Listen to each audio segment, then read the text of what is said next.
Good afternoon. I'm George Dame. I'm a reverend of the Episcopal Church here in Danville, master of the Roman Eagle Lodge.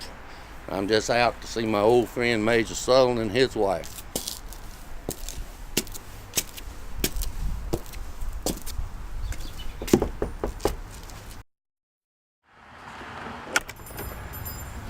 Good afternoon, Reverend. So good to see you. Good to see you. Thank you for inviting me. Major Sutherland's in his study. Why don't I get him and you come on with me into the dining room? How are you, Reverend? I'm fine, thank you. Will everybody please have a seat? Reverend, would you like some tea? Thank you, Miss Sutherland. I'll see to it right away.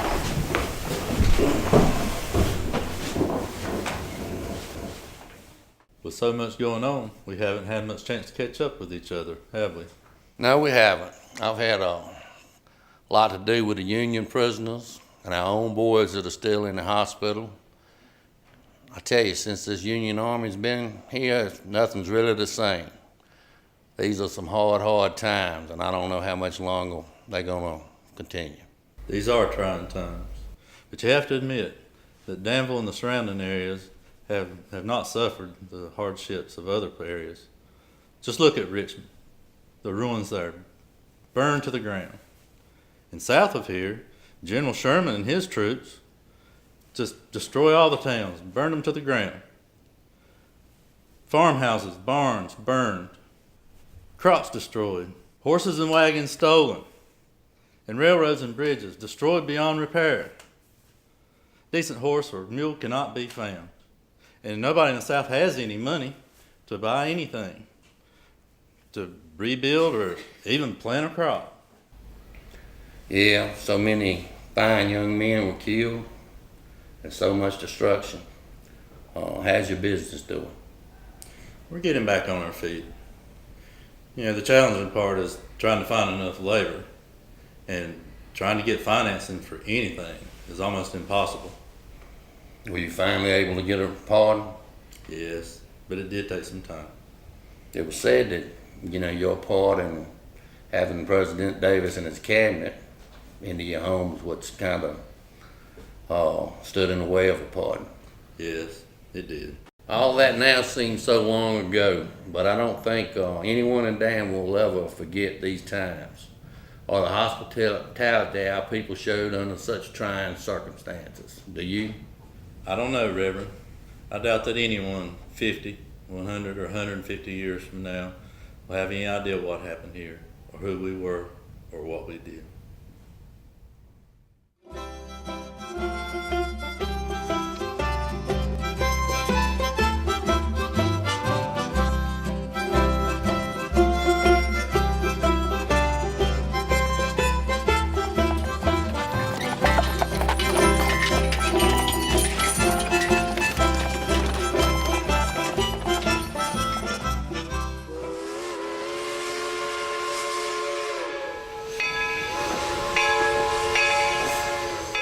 The evacuation from Richmond was rather hurried. I think we departed around 11 o'clock. On our car was President Davis and his staff, Secretary Benjamin, Secretary Mallory, Secretary Reagan, Attorney General George Davis, and of course my husband George, who is Secretary of the Treasury, and myself. General Bragg and some of his staff were also on the train with us. Secretary Breckinridge was the only cabinet member not on the train. He had been detailed to stay behind and oversee the evacuation of Richmond. Most people forget that Secretary Breckinridge actually had been Vice President of the United States from 1856 to 1860, a senator from Kentucky, and also he came in second in the election to Abraham Lincoln in 1860. I think there were 4 trains, although I don't know who or what was on all of them. I know there were some troops from Georgia on one train, and that's because we hit some rough spots outside of South Boston. The flooring fell through from the train, and some of the soldiers fell and were killed. We had to stop and bury them on the side of the track. There were also a train that had the treasury on it, gold and silver, and some very important papers and documents were on another.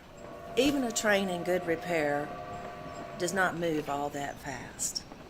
But our trains were in terrible condition due to lack of parts to repair them. The Union cavalry had tore up track along the way, and we had to stop to repair it before we could continue on. We were all so tired. None of us really slept at all. The whole ordeal was exhausting.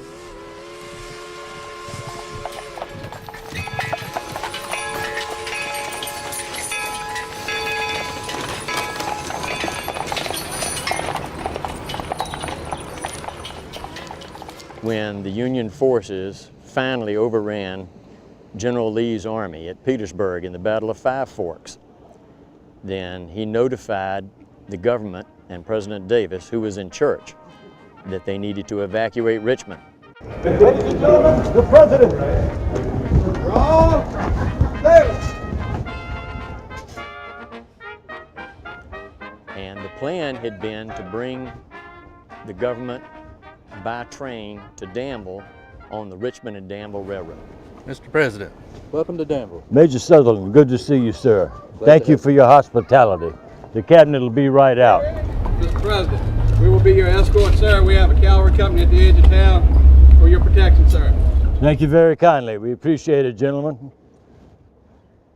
Come along, fellows. Let's proceed to the carriage, shall we? Danville was considered to be a defensible town with the river directly to the north. And the idea was that General Lee would march southwest from Richmond to Danville, and General Johnston would move his army from around Raleigh in front of General Sherman's Union troops. He would move northwest, and they would both be here in Danville, where when the armies combined, they could defeat first Grant and then turn on Sherman and defeat him.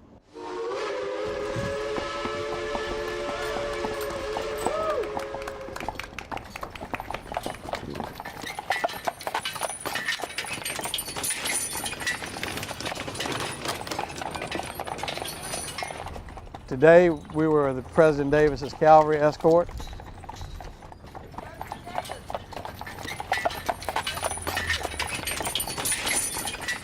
We met him at the train station and escorted his entourage to the Sutherland Mansion.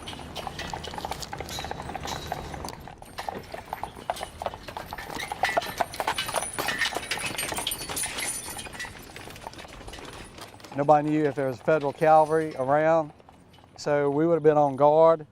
You know, it was an honor to do it, to portray that, because the people that were doing it thought they were protecting the president with their lives because they didn't know what was happening.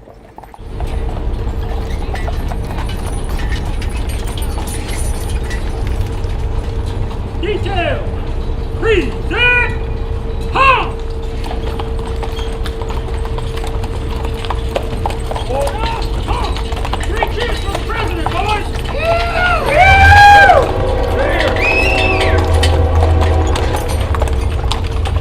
Danville was the big supply depot during the war. They could collect supplies in Greensboro, they could collect supplies here in Danville and Lynchburg, and all of those could be funneled by rail on the Richmond and Danville Railroad to Petersburg. And that's how Lee's army was able to survive in Petersburg for the better part of a year. The Danville warehouses were completely full of supplies for General Lee's army. Something like 500,000 rations of bread, 1.5 million rations of meat. There was ammunition, gunpowder, clothing, shoes, everything that an army would need. We've got carriages going to be bringing Jefferson Davis and his cabinet members up here. He's going to be giving a speech. We've got cavalry coming up to escort him. So we're trying to capture every aspect of Danville during those 10 days, at least symbolically, with somebody representing some portion of what occurred. and allows you to walk in the shoes to some degree of the soldiers back then, and gives a definite different perspective than merely reading about it. It kind of gives you pause. You realize I've been in units that historically took over 90% casualties, and you realize, you know, the majority of those guys were wounded, yes, but still a good number were dead and a good number would never recover.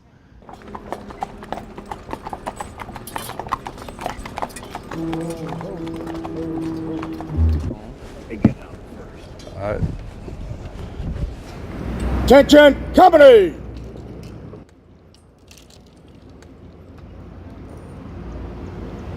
Present, halt!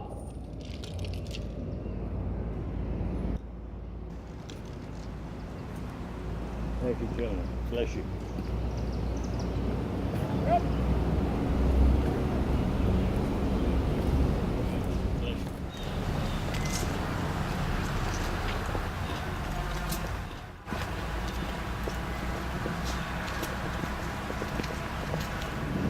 Showed up, halt! Order up, off! Parade, press! All right. Thank you.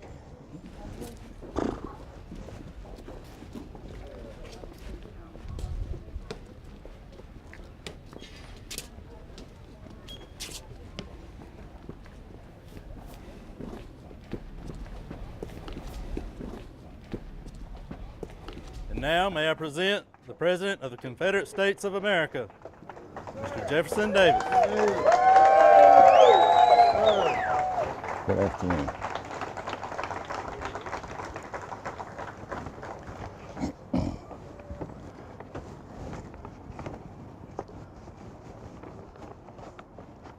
We ready for the proclamation? To the people of the Confederate States of America, the General-in-Chief of our Army has found it necessary to make such movements of the troops as to uncover the Capitol and thus involve the withdrawal of the government from the city of Richmond. It would be unwise, even if it were possible, to conceal the great moral as well as material injury to our cause that must result from the occupation of Richmond by our enemy. It is equally unwise and unworthy of us, as patriots engaged in a most sacred cause, to allow our energies to falter, our spirits to grow faint, or our efforts to become relaxed under reverses, however calamitous. While it has been to us a source of national pride that for 4 years of unequaled warfare, we have been able, in close proximity to the center of the enemy's power, to maintain the seat of our chosen government free from the pollution of his presence, while the memories of the historic dead who have freely given their lives to its defense must ever remain enshrined in our hearts, and while the preservation of the Capitol, which is usually regarded as evidence to mankind of a separate national existence, was an object very dear to us, it is also true, and must not be forgotten, that the loss which we have suffered is not without compensation. For many months, the largest and finest army of the Confederacy, under the command of a leader whose presence inspires equal confidence in the troops and the people, has been greatly trammeled by the necessity of keeping constant watch over the approaches to the Capitol, and has thus been forced to forego more than one opportunity for a promising enterprise. The hopes and confidence of the enemy have been constantly excited by the belief that their possession of Richmond would be the signal signal for our submission to their rule and relieve them from the burden of their failing resources. Admonish them it must be abandoned if not speedily brought to a successful close. But it is for us, my countrymen, to show by our bearing under reverses how wretched has been the self-deception of those who believed us less able to endure misfortune with fortitude than to encounter danger with courage. we have now entered upon a new phase of a struggle, the memory of which is to endure for all ages and shed an increasing luster upon our country.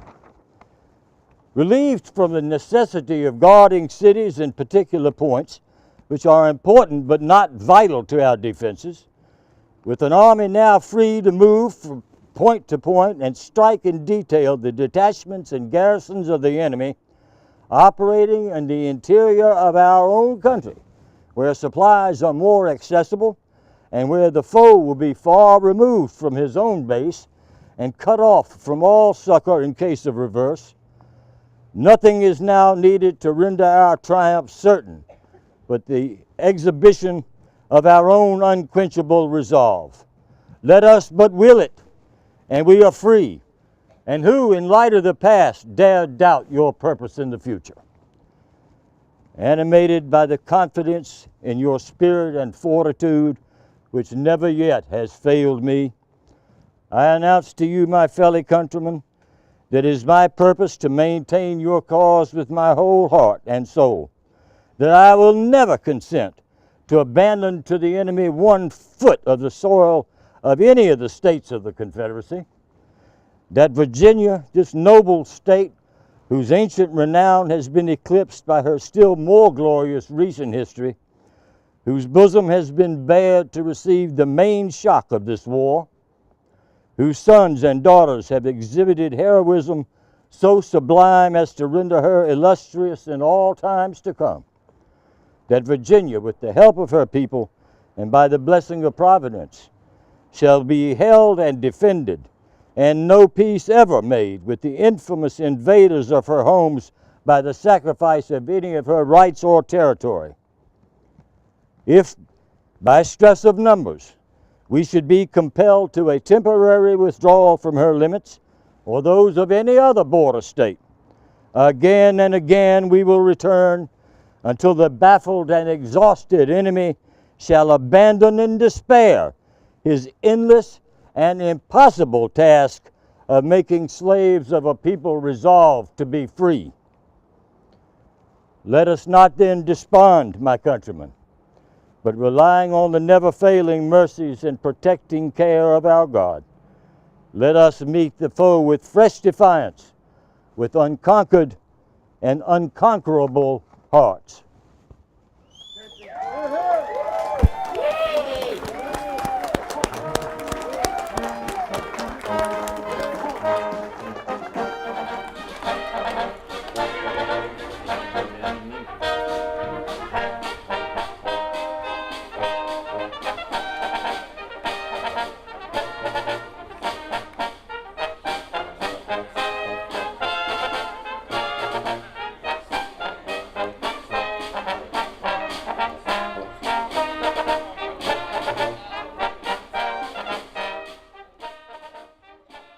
Two of them already went in, so I guess we're waiting for the other guys to.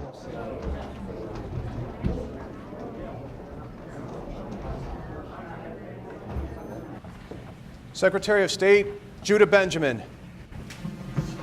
Secretary Trennell, good afternoon. Mr. Harrison, I wasn't aware that you had joined us yet. I just arrived this afternoon. Mrs. Davis and the children are safe in Charlotte, so I thought I would come here and assist the president as best I could. Well, that's courageous of you. Thank you. You're welcome. Welcome, sir. Gentlemen, I'll... George, hello. Hey, Judah. Good to see you. I know you haven't been feeling too well lately. I think I'm getting worse. Postmaster General John Reagan.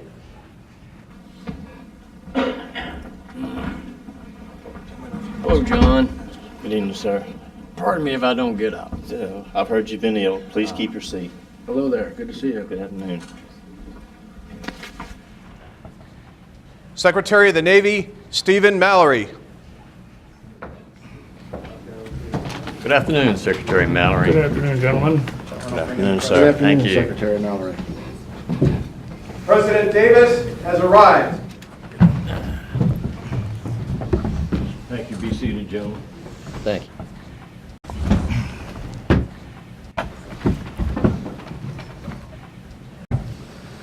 I trust you've all had a good day so far. Yes, Let's get to business, shall we? Yes, sir. Yes, sir. Let's see.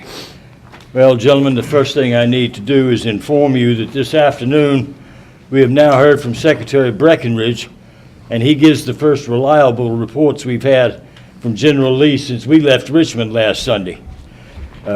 Breckinridge states, I'll quote him here, "I left General Lee at Farmville yesterday morning where he was passing the river for temporary relief. There was very little firing yesterday, and I have heard none today. The straggling, however, has been great, and the situation is not favorable. I will join you as soon as possible." Why would General Lee be at Farmville? That's not in the direction of Danville at all, is it? Apparently, the Yankee cavalry has cut the railroad between Richmond and Danville and also cut the telegraph at Jetersville. I understand General Lee was required to attempt to cross the Appomattox near Sailor's Creek, and there was a tremendous battle. I understand that a large portion, almost a third of his troops have been lost, including most of the local regiment, the 18th Virginia. Are you saying General Lee was defeated? The Telegraph asserts that General Lee will be moving west along the South Side Railroad towards Lynchburg, hoping for supplies. Breckinridge has reported that he's collected a number of straggling supply wagons and delivered those supplies, as little as they were, to Lee's men, and that his small column has come under constant cavalry attack.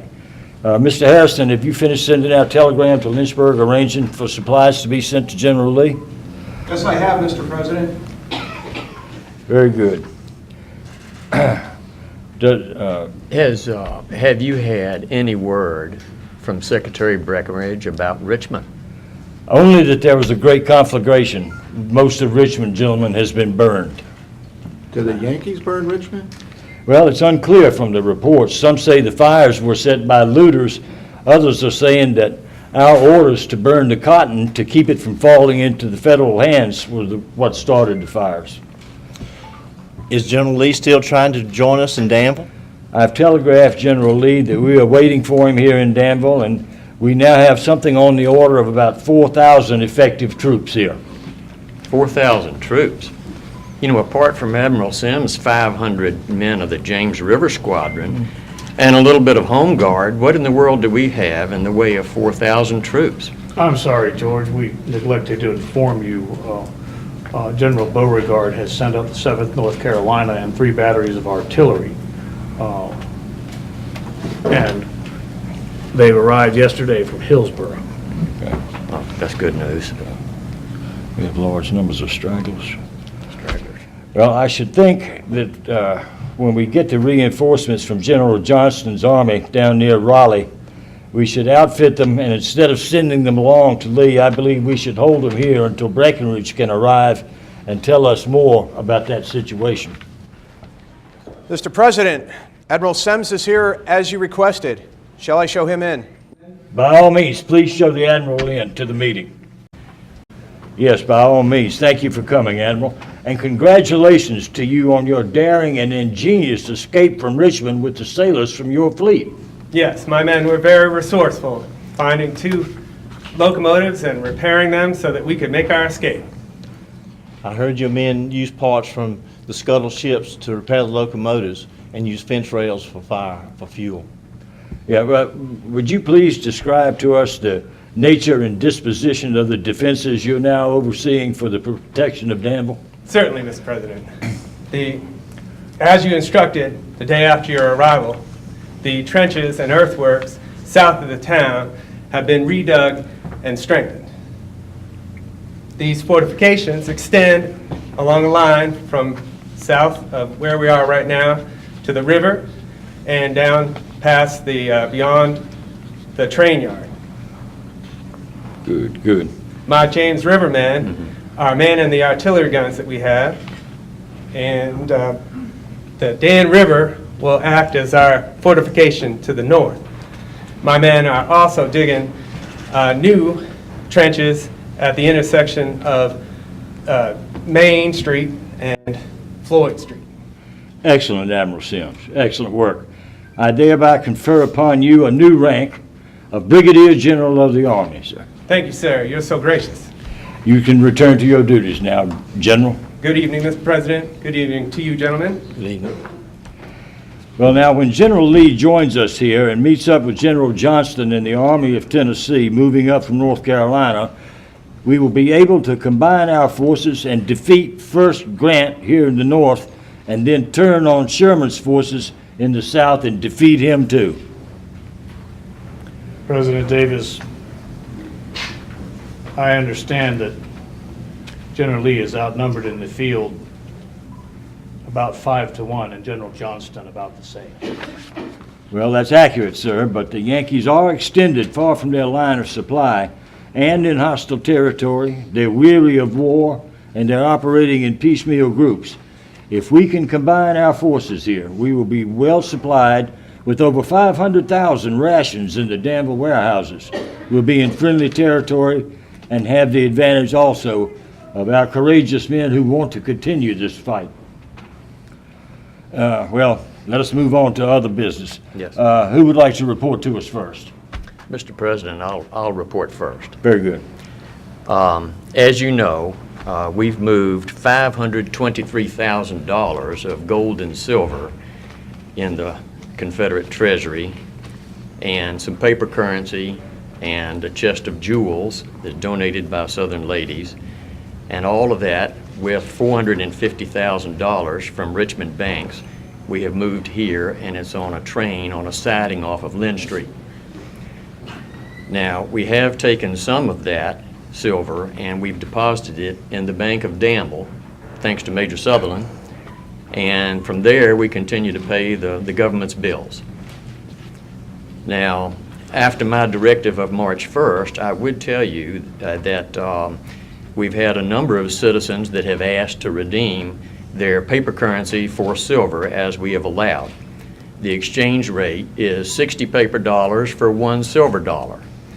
And many of the citizens of Richmond took advantage of that. Some of the citizens of Danville have shown interest, but they won't accept the Mexican silver dollars that I donated to the Treasury years ago. They only accept U.S. silver, so that has left us with mostly the Mexican silver. Well, since operations are becoming normal again, when can the cabinet be paid?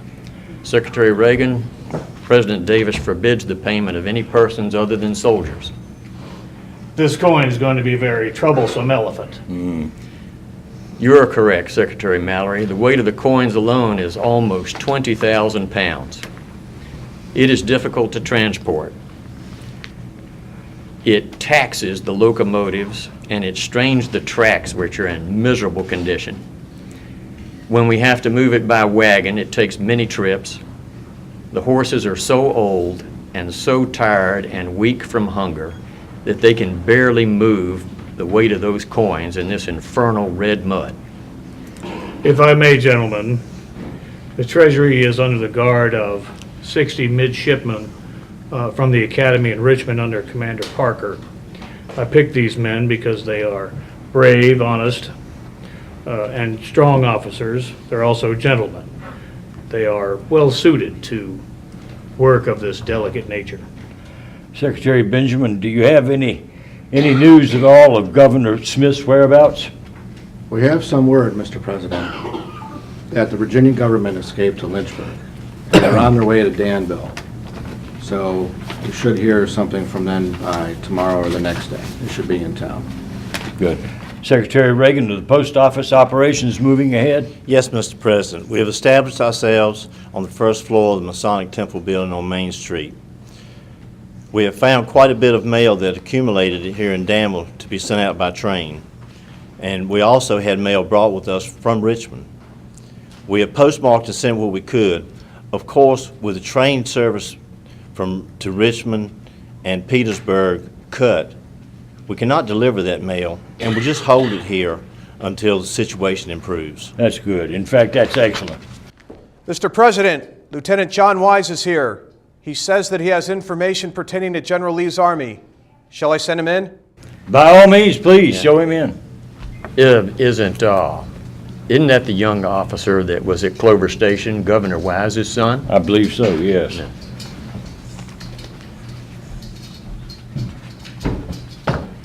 Come in, son. What can you tell us? My President, after 3 days' ride, I have seen General Lee yesterday. Well, did you talk with him? General Lee wishes me to inform you that he has been forced to alter his course of retreat towards Lynchburg. The men have not had but one meal since leaving Richmond, and the Federals are pressing them from all sides. Do you think General Lee will be able to reach a point of safety with his army? I regret to say no. From what I saw and heard, I am satisfied that General Lee must surrender. Thank you, Lieutenant. Mr. Harrison, I'm sure this young man could use a meal. Would you see that if Miss Sutherland has something she can offer him? Certainly, sir. I appreciate it. Thank you, young man. Mr. President, what does this mean? Is General Lee defeated? I'll tell you what it means, Mr. Reagan. If General Lee surrenders, we will have no troops between General Grant and Danville. We are all in peril here. So what preparations should be made, Mr. President? I think with the first thing we should discuss is that the Treasury is in danger. With your permission, President Davis, I will make arrangements to have a train move that Treasury to maybe as far south as Charlotte tomorrow. Good. I'm reluctant to leave Virginia, but I have planned that if we must leave Danville, we will move by train to Greensboro. There at least we will have some temporary protection from General Johnston and the Army of Tennessee. Gentlemen, tomorrow is April 9th and it's Palm Sunday.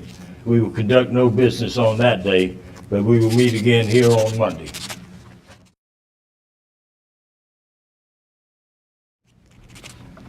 Gentlemen, yesterday I received a telegraph from General Lee dated April 6th. He states that he is in Farmville. Now, obviously, that's old news since the telegraphs have been cut. I responded to him that we were waiting for him here in Danville with rations and clothing for the men. I'm still unaware of the location of Secretary Breckinridge or how soon they might arrive in Danville.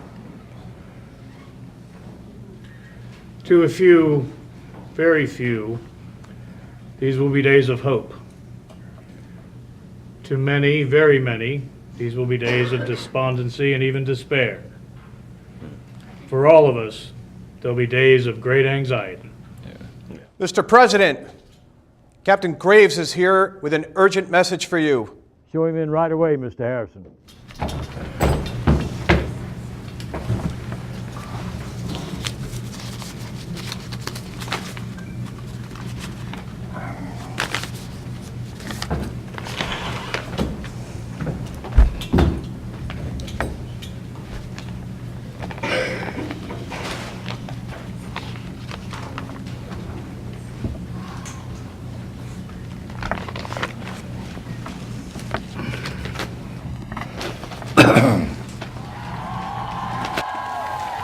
There's quite a commotion outside.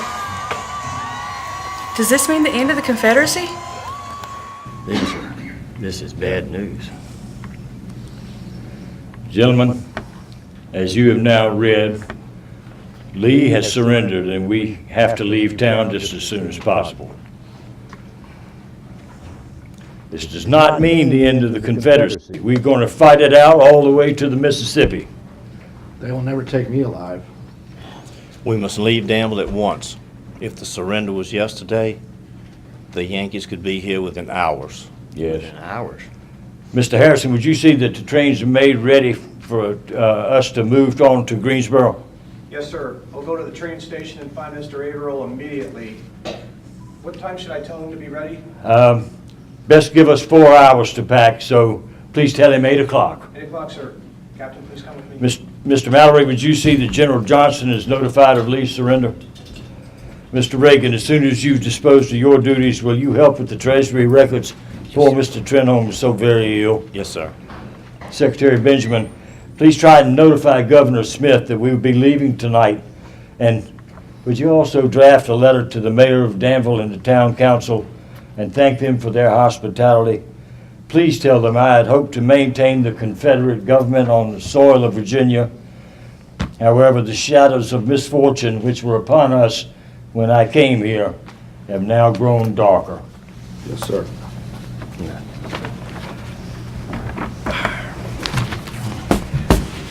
President, do you have any money other than Confederate money? No, madam, I have not a cent. Take this. Say no more about it. I cannot accept, madam, I cannot. You and your husband are young and you will need this money. I am old and I have a feeling I shall not want for anything pretty soon. God bless you. God bless you too. Gentlemen, we are adjourned.